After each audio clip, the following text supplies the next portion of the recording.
My name is Sarah, and I spent 3 years urban exploring. I've seen collapsed theaters and rusted factories, but nothing prepares you for an abandoned hospital. We went to the old Lenox Mental Hospital, a place the city forgot in the 70s. It sits behind a rusted iron fence, a graveyard of medicine and bad memories. Before we dive into the terror of what happened that night, if you're new here and love true survival stories, make sure to hit that follow and like button. It helps me keep these stories alive. We entered through a basement window.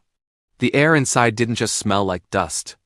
It smelled like industrial-grade bleach and rot.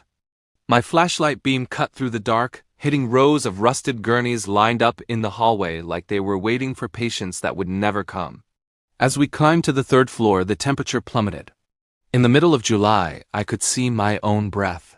That S when we heard it, a sound that should unexist in a building with no running water. Drip, drip, drip. We followed the sound to an old surgical theater. On the floor was a puddle of fresh, dark liquid. Not water, blood. I looked up and my heart stopped. In the corner of the room, standing perfectly still, was a man in a tattered lab coat. He was facing the wall, his head tilted at an impossible angle.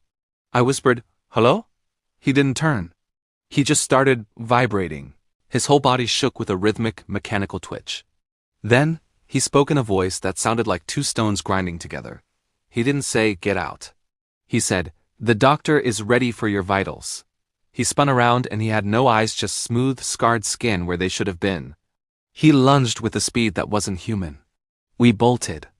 I've never felt terror like that, the sound of his heavy, dragging footsteps echoing behind us, getting closer every time we turned a corner. We sprinted past the wards, our boots thudding against the linoleum. I felt a hand brush the back of my jacket, cold as a corpse. I didn't look back until we cleared the basement window and hit the grass, gasping for air.